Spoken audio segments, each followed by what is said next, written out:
which promotes fakery.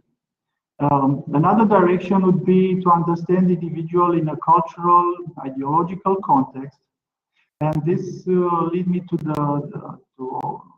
to see very clear the role of social identity, to put the social identity in the center of explanation.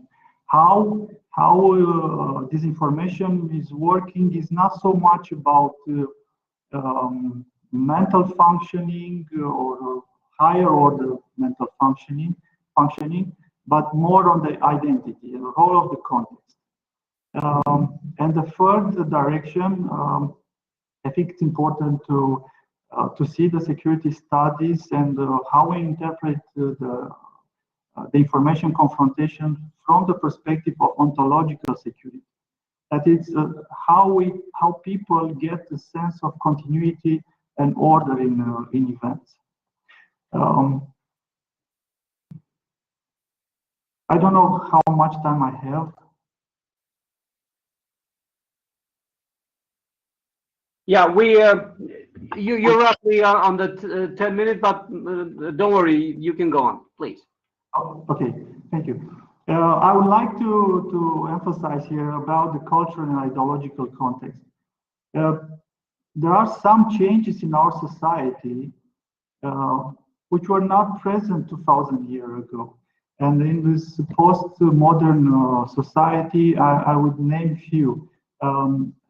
We see very much. We witness the growing indifference, superficiality, solitude of the people. Some authors talk about a growing cynicism, disengagement of citizens.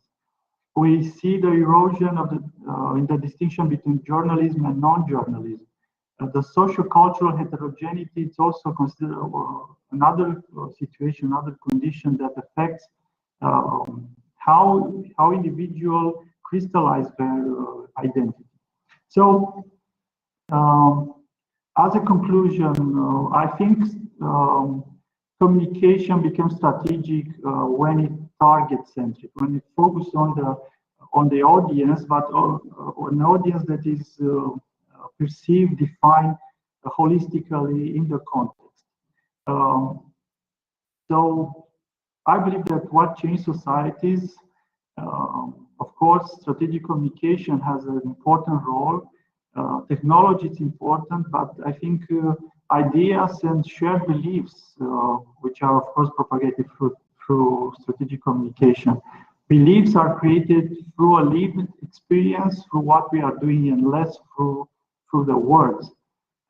My emphasis is here that we can build credibility to propagate messaging in strategic communication through deeds and action and less through words. Therefore, the role of strategic communication as an essential tool in promoting national security interest would be more clear. Thank you very much. Thank you, Ciprian. This is a fresh view on the strategic communication and especially this approach of the tech-based communication. I really took notes on the tech-driven propaganda, but human-focused, human-oriented as an operation. I would have to agree. People do like and appreciate good fake news because we have always been interested in gossips. We didn't care if they're true or not. They were just simply for our entertainment. So it's something deeply rooted in our tradition, and this is a very valuable insight. We should take more. We should be more focused on researching like this because, as you said, communication can be considered strategic when aims on audiences of strategic importance. So we should keep an eye on that. With that, I would really like to introduce to you another academic, Colonel Mihail Anton. He's a professor of sociology at the National Defense University, Carol I. Prior to pursuing a teaching career, he worked as a military sociologist at the General Staff, nowadays Defense Staff, Romanian Ministry of Defense. During a research activity of over 20 years, he has been involved in various research projects. He's currently a member of a research team under the auspices of NATO Science and Technology Organization, where the main topic is retention of the human resources in the armed forces. He has been an active member of a research committee, Armed Forces and Conflict Resolution at International Sociological Association since 2000. Therefore, it's my pleasure to pass the floor to Colonel Anton. Mihail, you have the floor.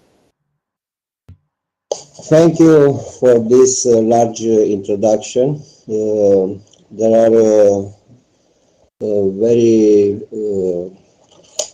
beautiful words, but before I start, I would like to say to send some my congratulations for our host who realized this large event, and I can say that I'm a little bit jealous on you, that you are very visible today on internet, on all media channels, and this is a very interesting also for our Minister of Defense or for our General Staff. In this respect, I would like also to send to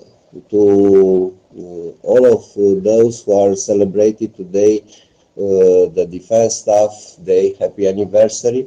But also because many of you who are present here are from the Information and Public Relations Directorate. I would like to also to send you all of the best for very. Do you have a very active mission, and I saw that you start a new platform related to our subject today, this Info Radar platform. It's a very new in our media environment, who try to correct us, to learn us, to teach us how to consume today a lot of information, to make these necessary differences between good or bad news. Thank you again, and happy anniversary for all of those who celebrate these days. As I was introduced me as a professor of sociology, I was asked myself what I'm looking for at this event. For me, curiosity is very a point of interest to become a member of many of like these events, and that's why being not a specialist like you are from a very specific institution who are fighting on this fake news, or to prepare a good communication at the highest level, at the strategic level. But because this subject, I suppose it's very related to public opinion, I'm with different other social aspects or phenomena or processes in our society. I'm very interested to see or to research, in fact, how this good communication can improve the relation between people at their work, at their social organization in different environments, and that's why I studied in the last time many of these important topics we discussed today. I would like to, in my presentation, to present a very actual study. It's about youth, the young generation, and their satisfaction with democracy. Why this study?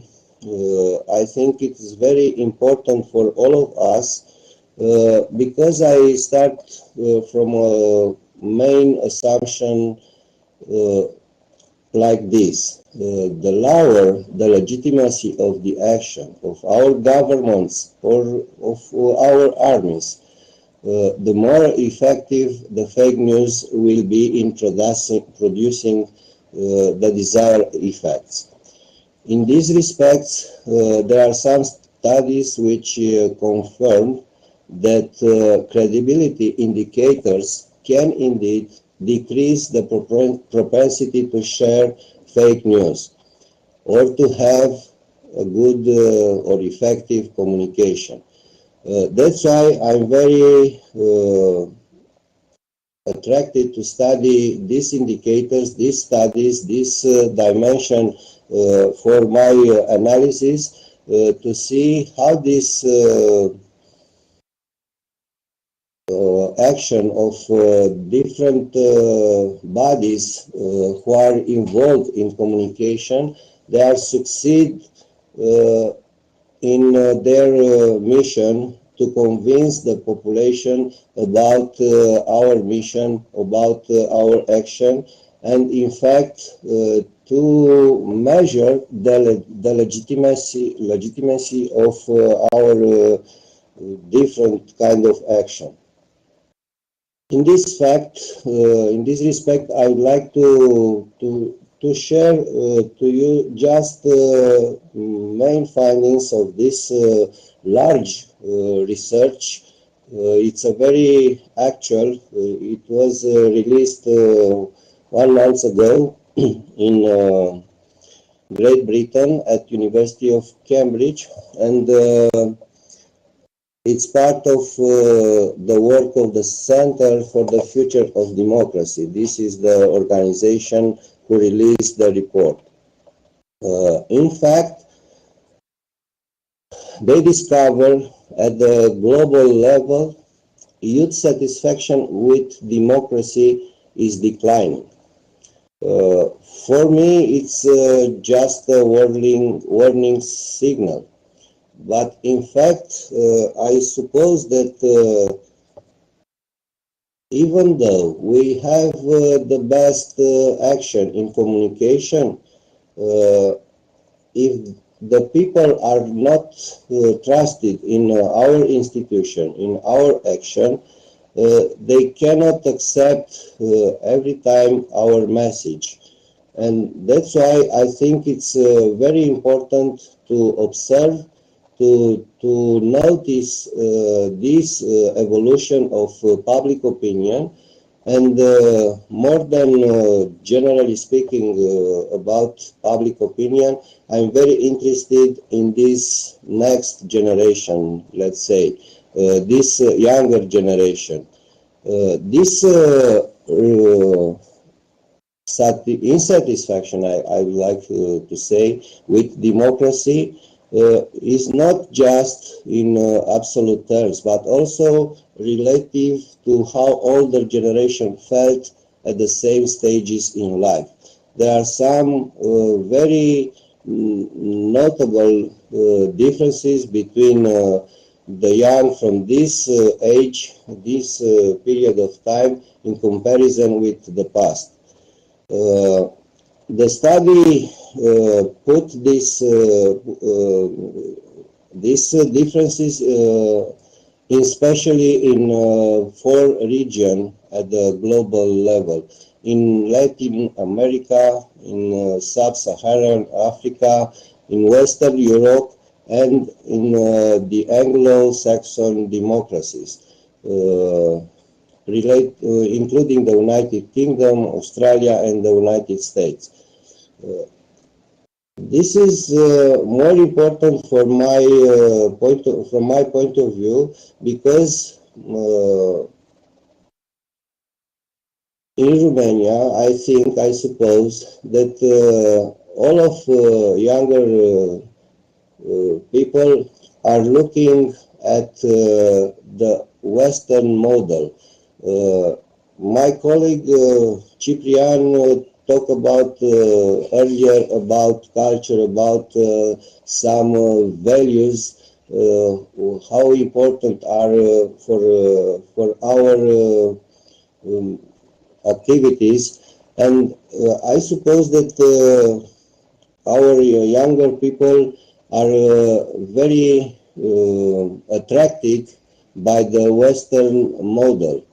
And that's why related just to my country, I'm very careful with these young people, how they are thinking, what they think about all of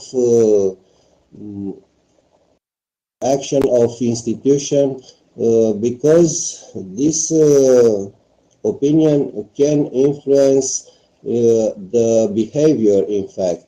And these young people can be tomorrow or in the future in our military organization. And I think that we have to be very careful with those people who are not so happy with our democracy.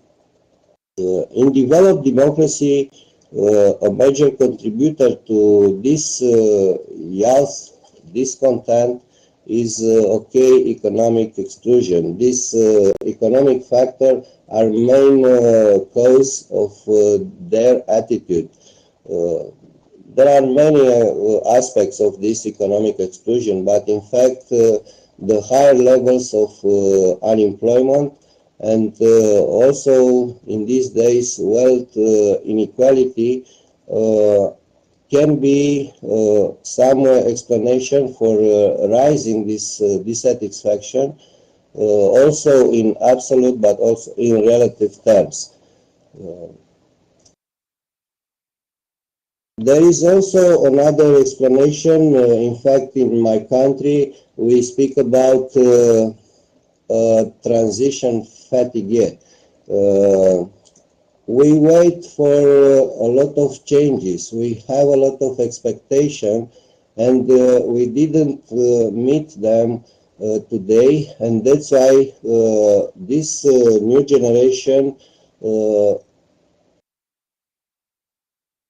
besides of lack of memory regarding the authoritarian rule, they cannot imagine how was this authoritarian period or the dictatorialship in our experience. They can be very attracted from the populist discourse, and they can be attracted to the other values, not those who are very specific for every democracy in the world. I would like just to express my early warning signal related to this attitude. We can have a lot of technology, a lot of science regarding communication, but we have to be very careful with this young public opinion. This was my short my short intervention in this evening, and I'm very happy to hear a lot of other aspects related to your research or related to your task at the office. Thank you very much. Thank you, Caroline. I could request the young audience and youth attitude towards the important issues of the society. We have had the almost similar findings when we prepared for your We Are NATO campaign. We found out that the young generation does not get information from the traditional media sources. So we had to engage them in those areas, in those physical or virtual spaces that they were looking for information. A very interesting point. Thank you so much, and we will get back to this hopefully on the Q&A session. It is now my privilege and my honor to introduce you my friend and my deputy here at the Information and Public Affairs Directorate, Colonel Valentin Vasile. He regularly publishes articles on developments in the international environment, EU's common policies, strategic communications, new military concepts, history of the press, public relations, and cinematography. He accomplished few NATO assignments in the Balkans and Afghanistan when he was required to liaise with the United Nations, OSCE, and host nations authorities for running information campaigns addressed to local audiences on mine awareness, multi-ethnicity, rule of law, democratization, tolerance, and non-discrimination. Valentin, please, you have the floor. Thank you, Colonel. Good evening, everyone. So I'm prepared to talk a little bit about the importance of Stratcom. But allow me, for the beginning, to refer to some sentences said by previous speakers. I heard something about the fact that we are in an information warfare. Personally, I don't agree to speak a lot about war and about warfare. Mark Leahy, the father of Stratcom at NATO, said that perception creates reality. Media and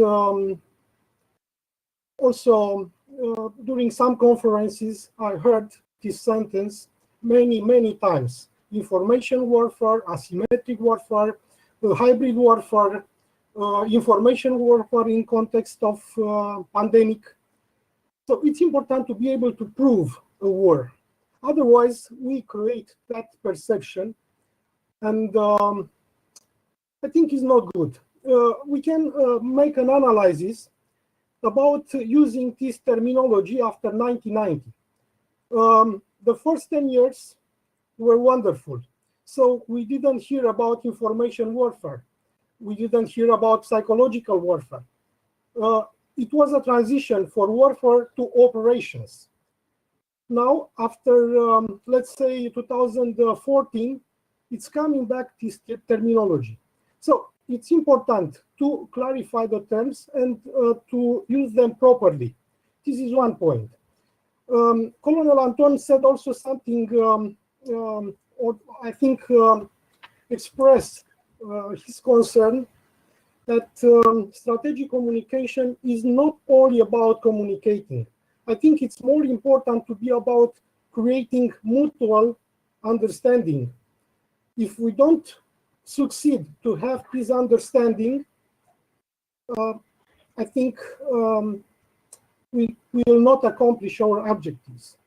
So I invite all of you, in fact, to scrutinize critically the Stratcom concept, definition, policies, and how it is designed. I say that due to the fact that I think it was a chance in 2008, I assisted at the board in ISAF time. Without a proper definition, without procedures, and in some cases, without to notify the nations. I assisted in 2019 at the closure, at the moment when the Stratcom Directorate of NATO mission headquarters was disbanded. And we see at NATO level, in a field operation, an evolution. Stratcom was receiving great expectations, but especially in support. Thank you, Stratcom Center of Excellence, for a book. We have met the enemy. I read that book critically, and I was not happy for the degree of details you have in it. But at that point, I understood that it's better to look critically at our activity. I think this is the only way we can improve it. I have some more questions. Of course, these questions are for our speakers, also for myself. But I would like to make a transition to the next topic related with the fake news, because I will quote here Colin Gray, Edward Luttwak, and Alan Stolberg, who set up national security strategies as well as the communication strategies are tool of good governance. We agree with that. And we agree also with the fact that the strategic communication is successful when it is based on a solid strategic culture. And here, the freedom of expression and the free access to information of public interest, the plurality of media, public and private, as well as the free flow of information is both a guarantee as an indicator of democratic development of a country. In the military, at the level of headquarters, for us easy to, let's say, make rules, write procedures, and we know that after July 2017, after the approval of MC 0628, NATO headquarters adopted a new structure, bringing together all the structures or information functions under the same roof, which is good. We can do it in the military. No problems, no concerns.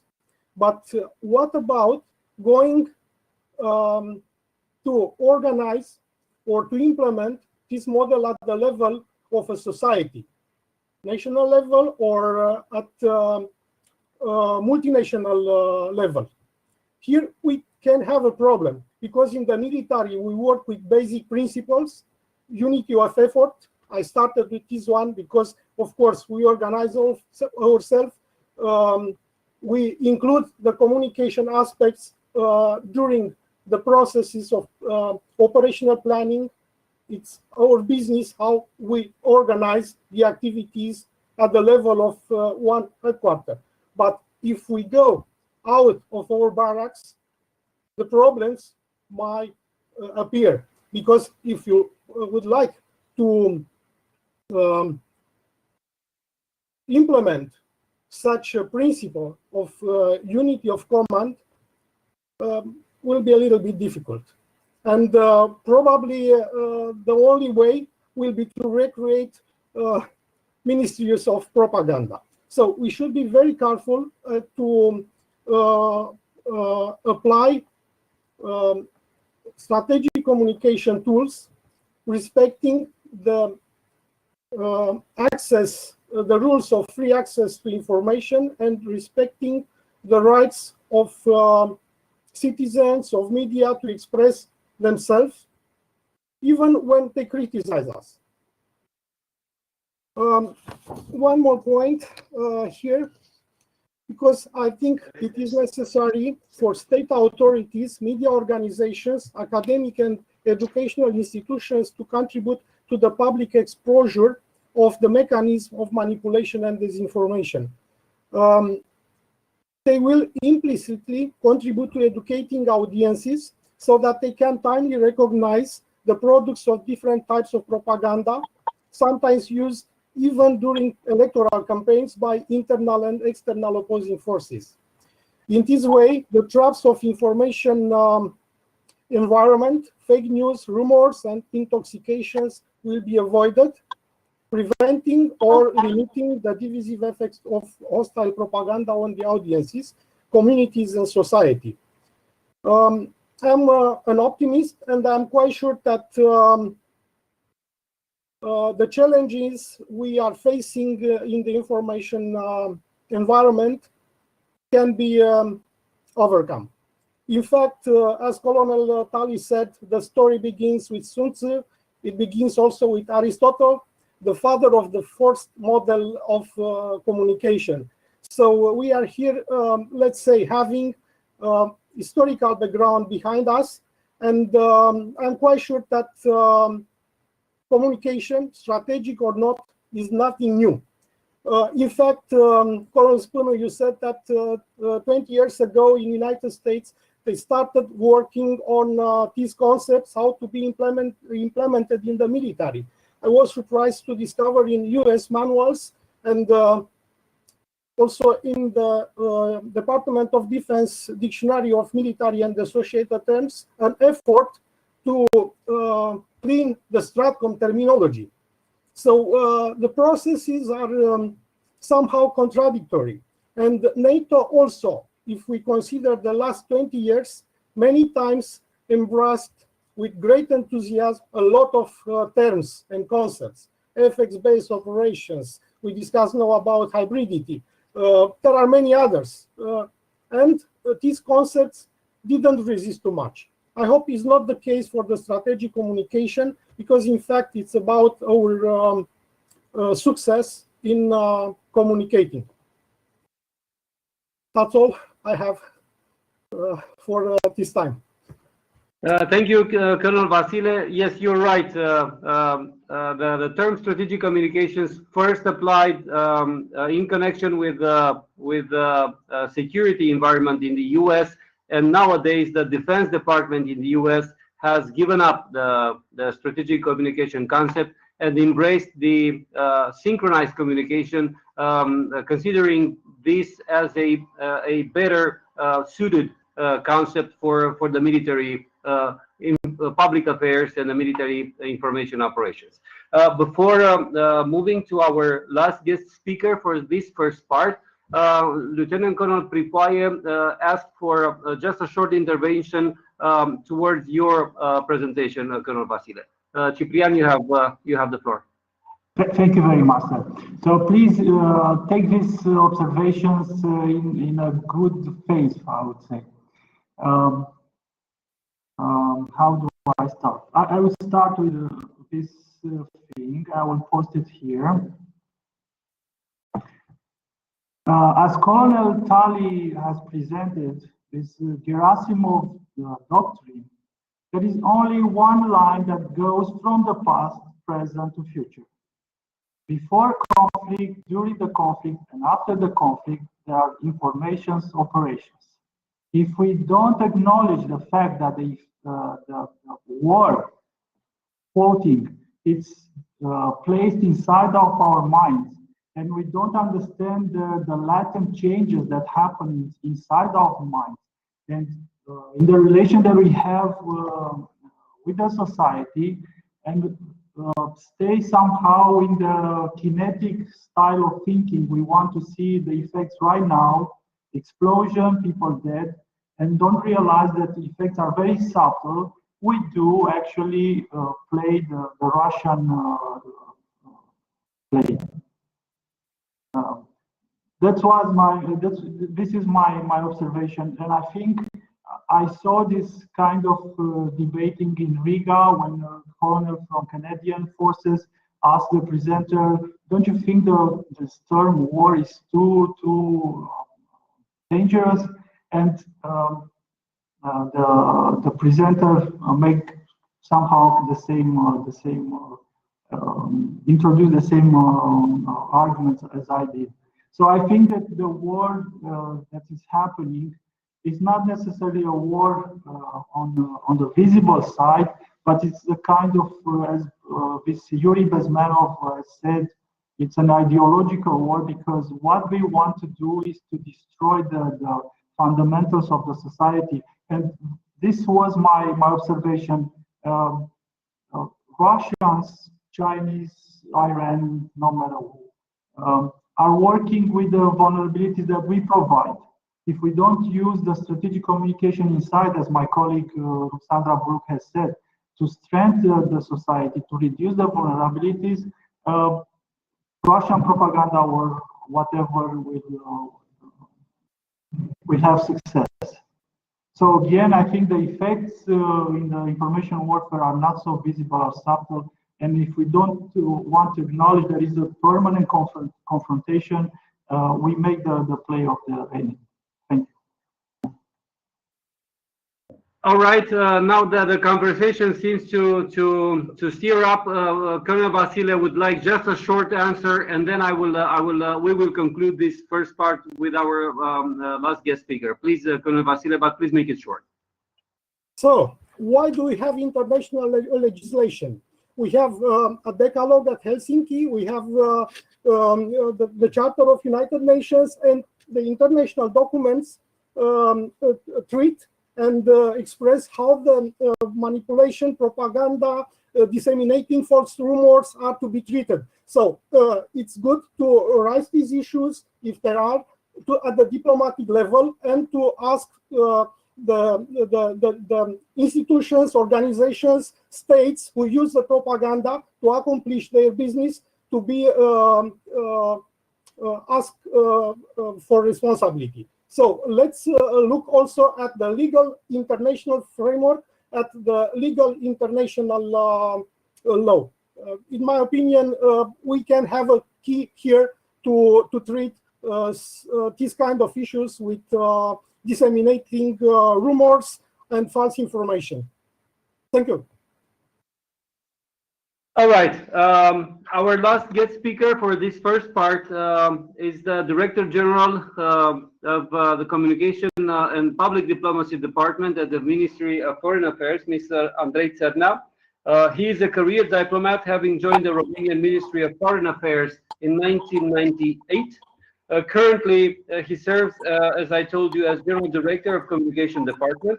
His diplomatic career includes working in bilateral affairs, serving the ministry's spokesperson, and as head of the early warning unit in the policy planning department. Andrei, you have the floor. Thank you so much, and I'm glad to be able to join. Sorry for arriving late. We had an internal briefing regarding Brexit, and it was imperative that I chair that meeting, and it wasn't something we programmed before, but we had to do it.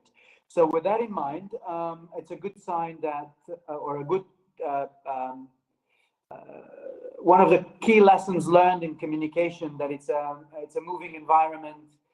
It's always fluid, but I don't need to tell that to an audience that is primarily professional, career, military. My entire career as a civil servant kind of crisscrossed the subject of communication, strategic communication, but my first ever contact with the topic per se took place in the 90s in a NATO civil-military relations conference in Dubrovnik, and it was one of the first times ever when the young diplomat that I was at the time had to consider, with an audience that was equally civil servants, both civilian and military, journalists and communication specialists, the implications that this has for the continuum that is the information management, including its communication side. Now, I'm glad that Colonel Vasile mentioned the synchronized, if I'm not mistaken, the synchronized communication term, because for my, if you want, original angle when it comes to my my formative years, and I'm referring here to my formation as a psychologist, as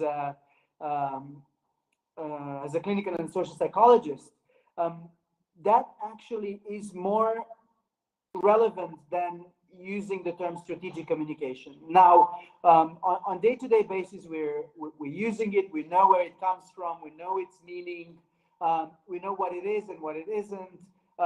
We understand the difference of how this term is being used by civilian institutions like a Ministry of Foreign Affairs. We understand its implication both in regards to how we speak to various audiences and how we manage information content, how we navigate that field. We also understand that the military necessarily is using it with a slightly different angle, partly related to how it perceives information warfare rather than communication space or communication environment management as we have to do. But we also, all of us, I think, are aware that some of these barriers or differences in terms of perceived angles are disappearing and disappearing fast. The same way that the difference between the private sector, public sector, civil and military dimensions of conflicts or of preparedness for conflict are being removed by either technological developments, evolution of how these concepts and their application is being used by various actors, both state and non-state actors. But going back to synchronized communication, look, as a psychologist, to me, communication means information in a structured form, and necessarily, when I talk about this superior level of it, it means narratives. It means successions of self-contained and survivable stories, stories that have a life shelf of days, weeks, years, and that necessarily compete with other stories or other narratives, and how we are capable of both putting forward the narrative and defending that narrative defines our success as communicators. And it doesn't, and it's not relevant whether our a civilian or a military institution. So not necessarily, this not only impacts military doctrine, but it's equally relevant to how civilian institutions like the Ministry of Foreign Affairs and its counterparts are operating.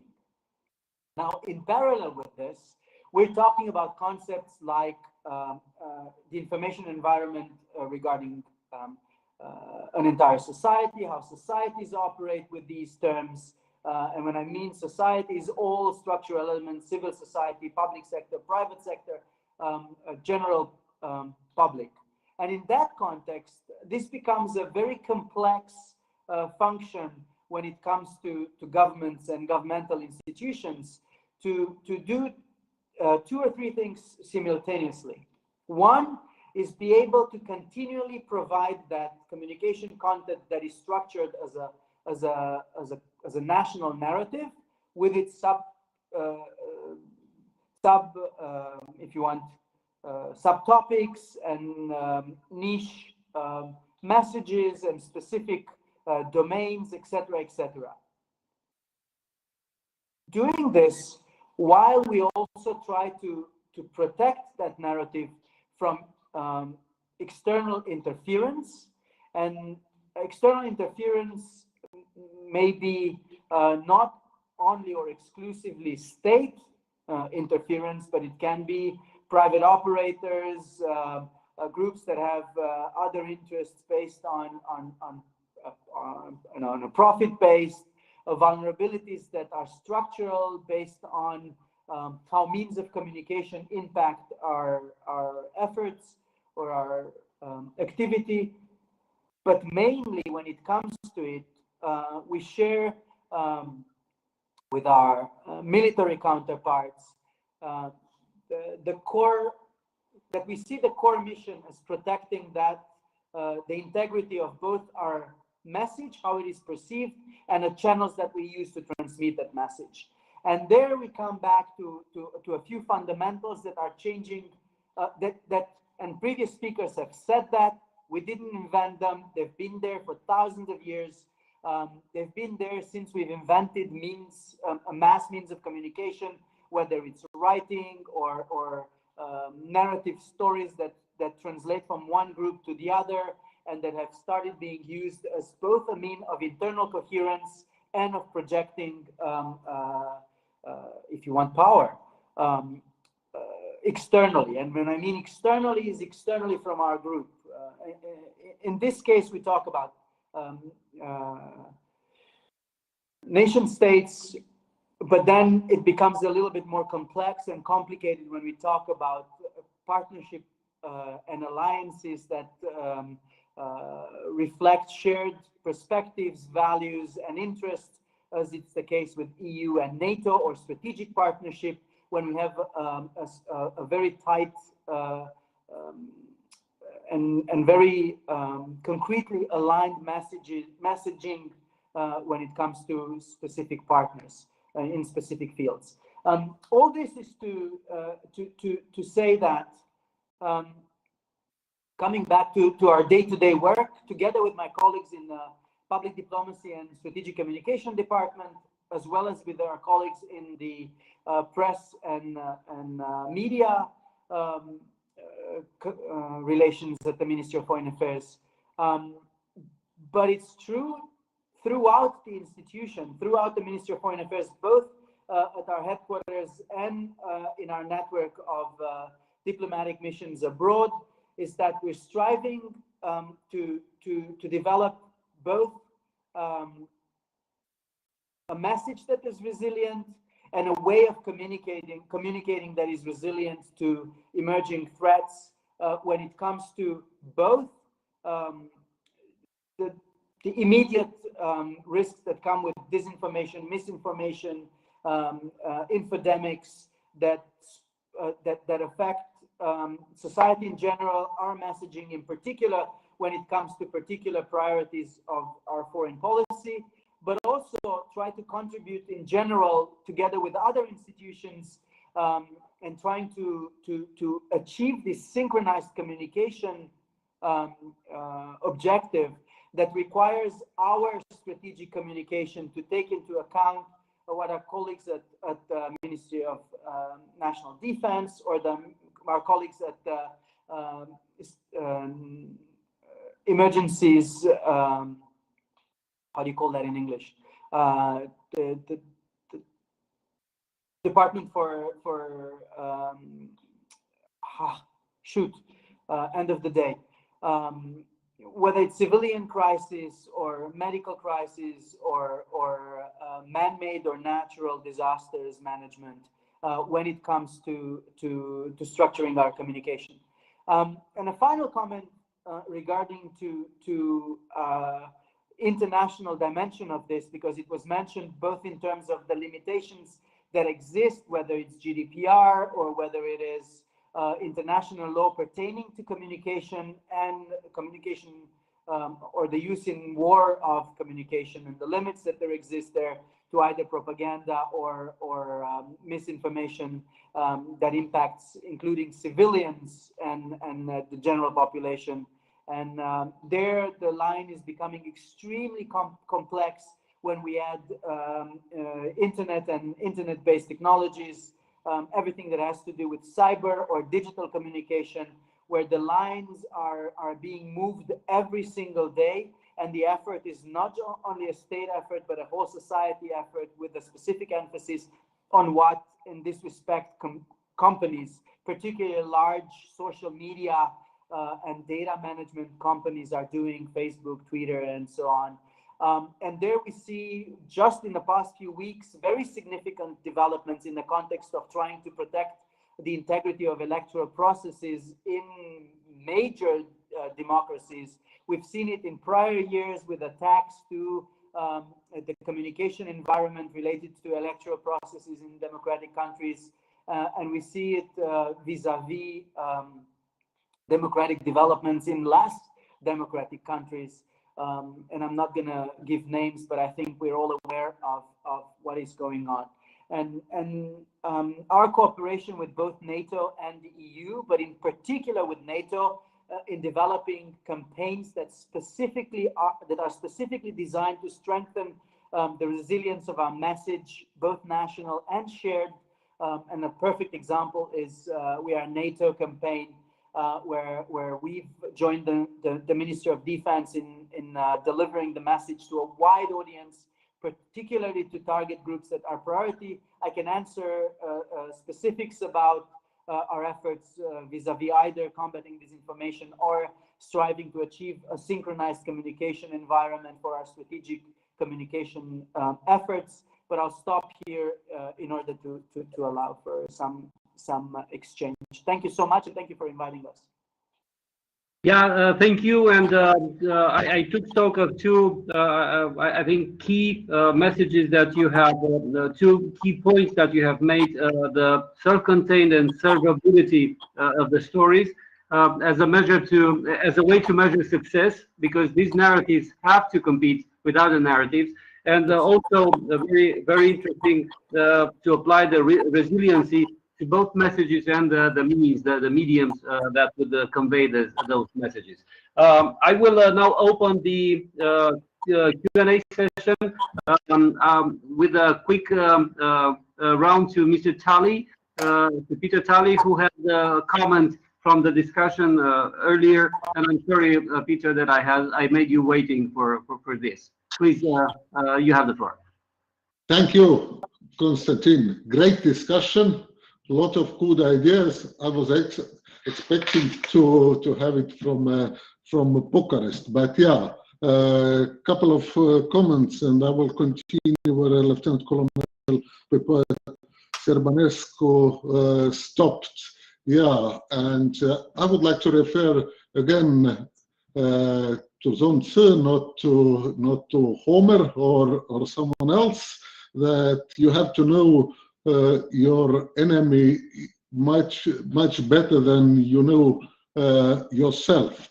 And according to our advisories, there is no peace, war, or crisis time. It's a permanent confrontation, permanent war. And according to Kremlin, there is a permanent competition between nations and countries. Now, the strategic aim of Putin regime is to find out cracks in international organizations like UN, EU, NATO, and to make from those cracks uncrossable gaps just to divide. On operational level, to find those cracks in region between countries, like I will give example, like between Estonia or Finland, for example. I wouldn't like to go to Black Sea region, but yeah, and then also operational level in societies between men, female, Catholics, Orthodox, straights, gays, doesn't matter, between vegans and carnivores, just to find cracks and just to divide. Then also as I emphasized before, target two main pillars of democratic way of living: freedom of speech and democratic elections. We all see what is going on in the United States right now.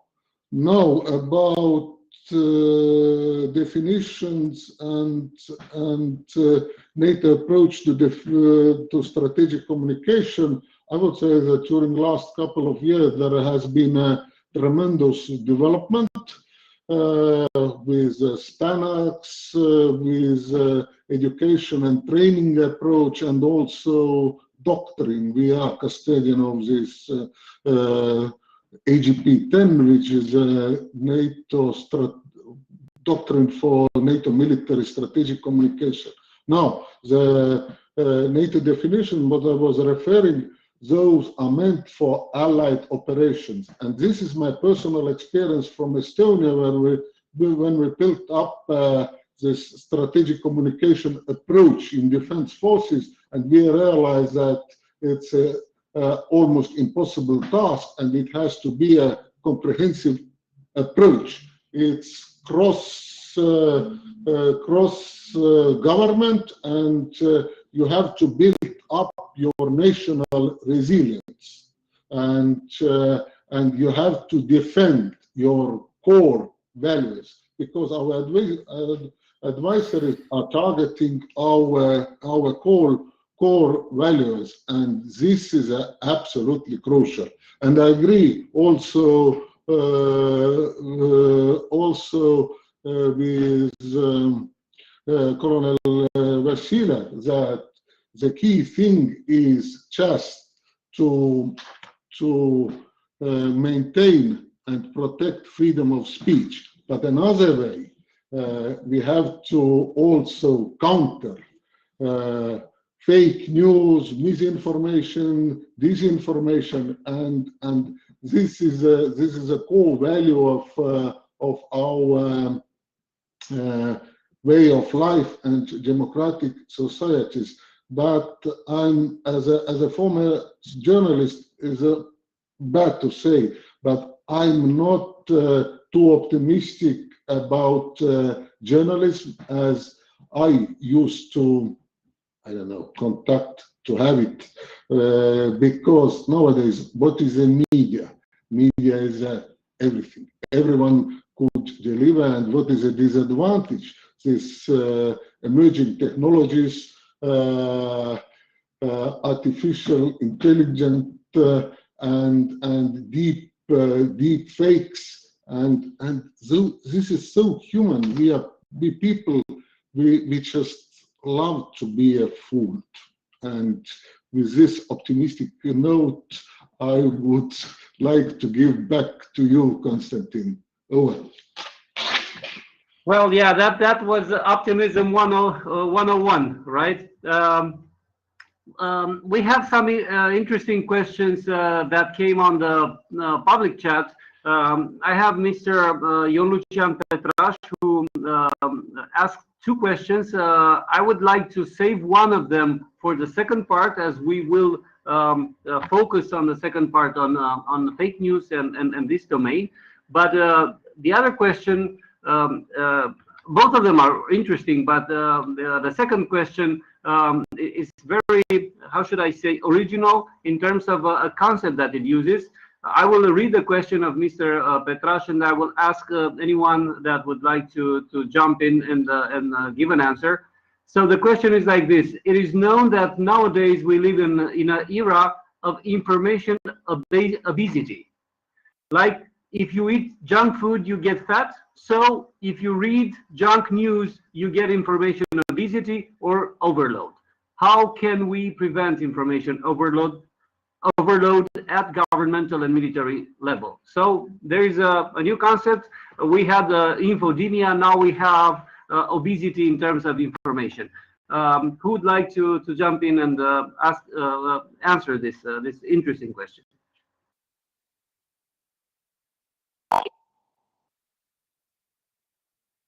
Mr. Cernar, please. I think there's a risk here.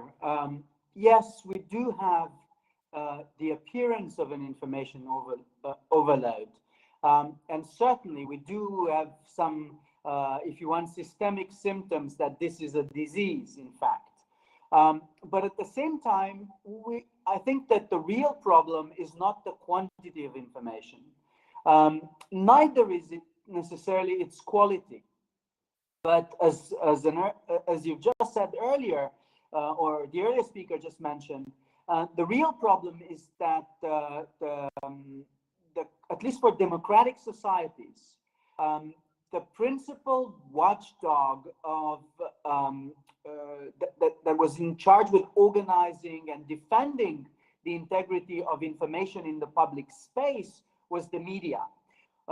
Plus the authority of experts. We used to live in worlds, where we could trust what was printed. We could trust what was mentioned on TV.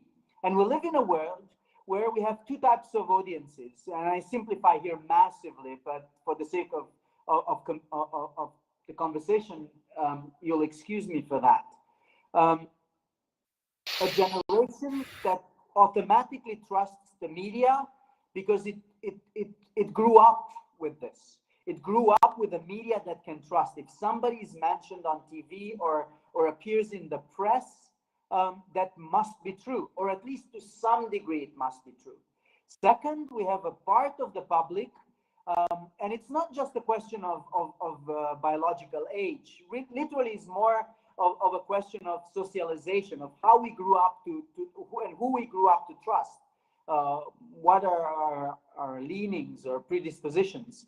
Another part of the public that says nothing is to be trusted because nobody has monopoly on information, so I'm not going to trust that.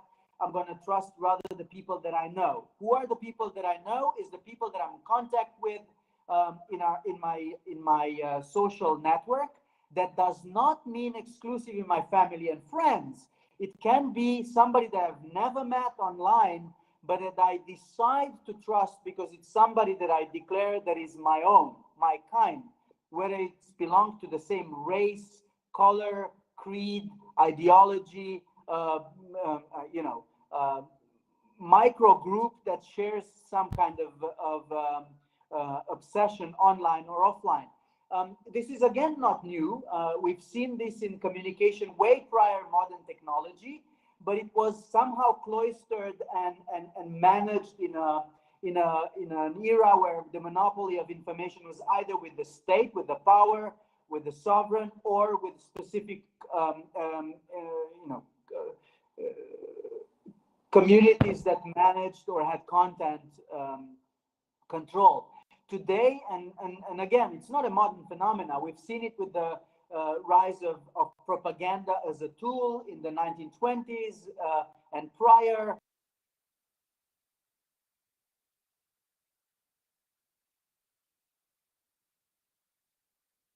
I think we lost Mr. Cerna. He's having some problems with connection, with his connection. I saw that Mr. Dubois, I had the impression, sir, that you would like to intervene, if that is correct. Yeah, you are a good observer. Yes, indeed. Yeah, I think also that there is a conflict of interest, at least in a democratic state. One of the fundamental values, which is, at least in the institution of my own country, but I'm certain almost in every country, is freedom of expression. And you can very easily counter this information overload, this information obesity, if you are a totalitarian state. You simply build a great Chinese firewall around your internet, and you outlaw anything that goes against the official opinion. In a democratic country, it's not usual to do that. On the other side, we also have to be a little bit careful, because another value within a democratic state is that you are free as long as your own freedom does not impose on the freedom of others. So if on the internet you start feeling or reading things like you should drink bleach, as President Trump has said at one point of time, you should drink bleach to immediately neutralize the virus in your body, and you start reading that on internet, then it's dangerous information. And then it's time that the state takes up its responsibility and starts saying to those companies, to those social medias, you have a responsibility to play. To take. And if you then listen to people like from Facebook, who say, well, we are not responsible for the content on our platforms. We do not want to regulate what is on our platforms. It's up to the governments to regulate that. I think that's simple irresponsibility, because they really have computer systems trying to get the best attention to each message to optimize their profits, and there I think there is a role for the states to play in setting some rules on that, and I know the European Union has done so. Also in the US there has been some actions, and actually you see that now Twitter and Facebook are starting to take up some responsibility to at least say, well, please check if the facts, if the statements in this tweet or in this Facebook post are actually true. So there is some improvement, but I still think there's different in a democratic system.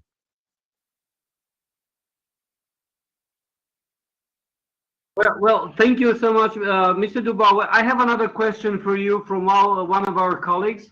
If Stratcom is primarily a mindset from your perspective, as you have presented in your introduction, how and when should education and training of the future political and military leaders be realized so that they become more aware of the role of communication in achieving strategic objectives?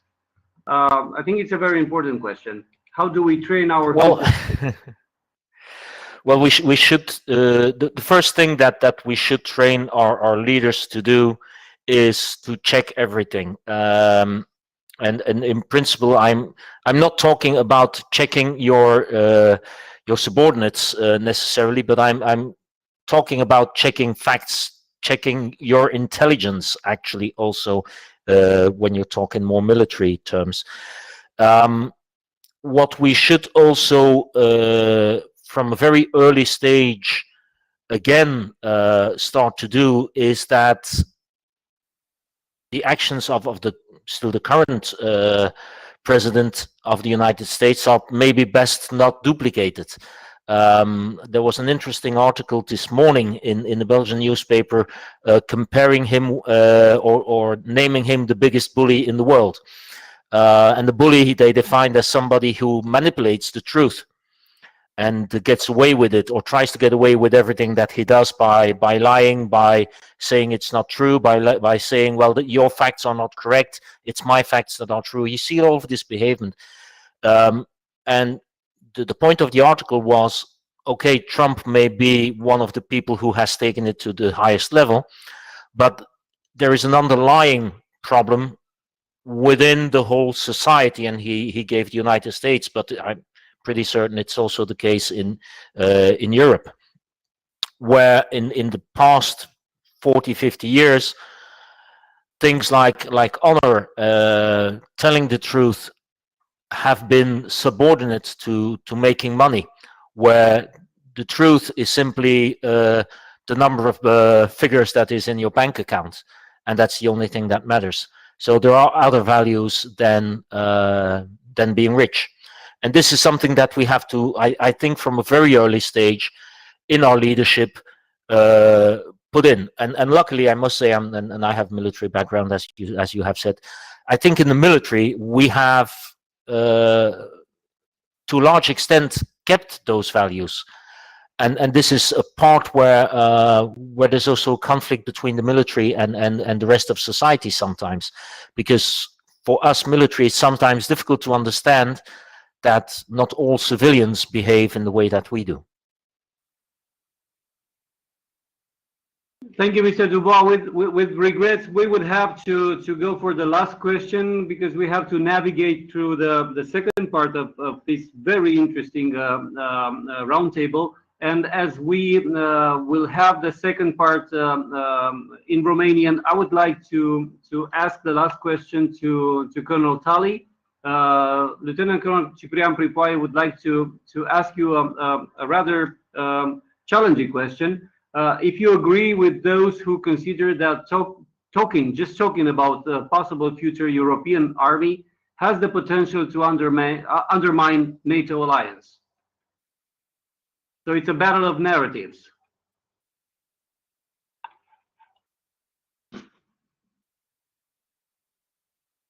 Do you hear me? Okay, this is a really challenging question, and I wasn't prepared for that. Yeah, and it is kind of battle of narratives, but yeah, as an Estonian approach for that, yeah, PESCO is good enough, but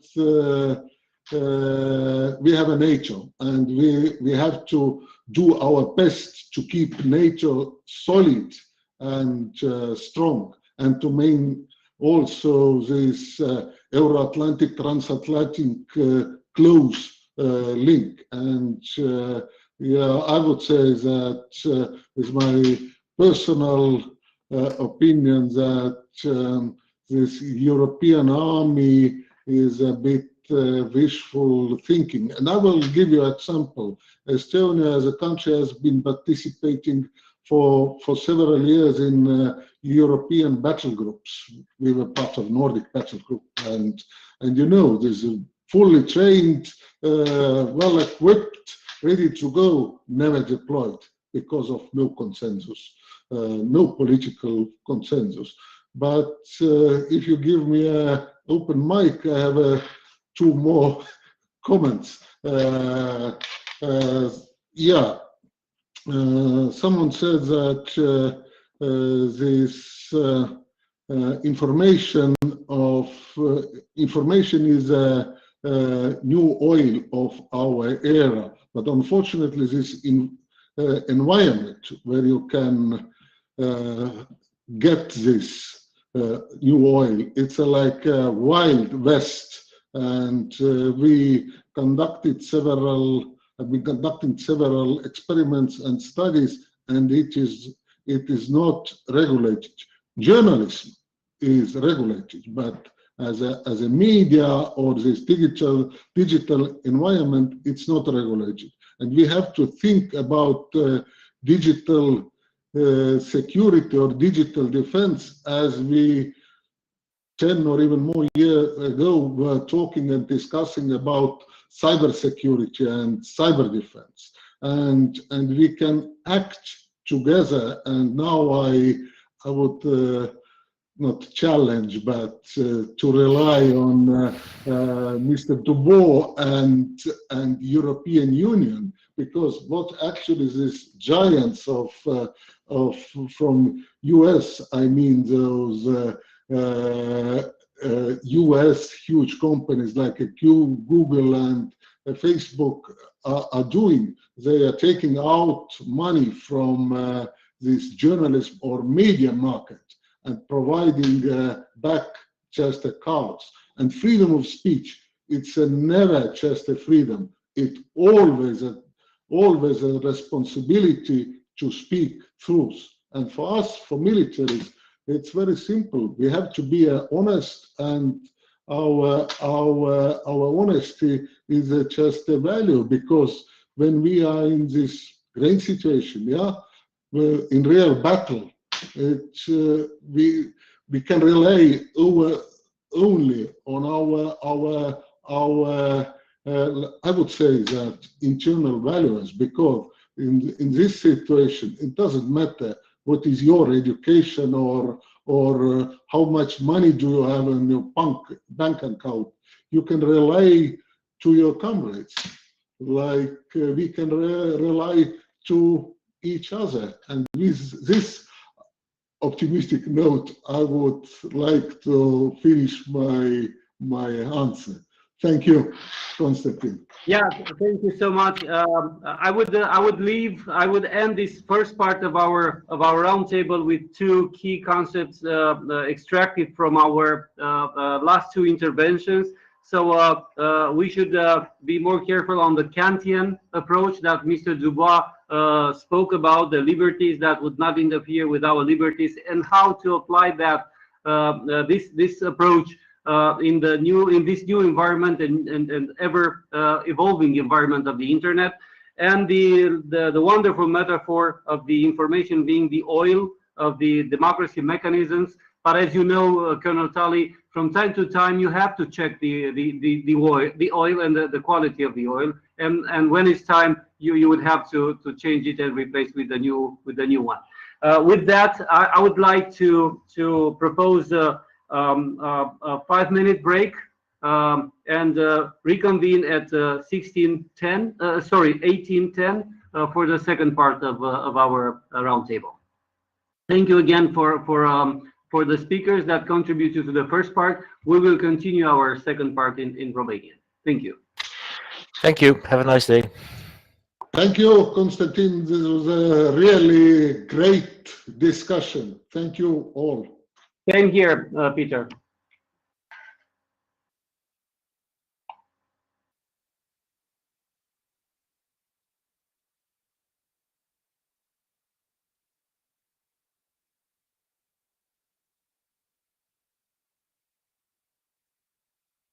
Alina, continuăm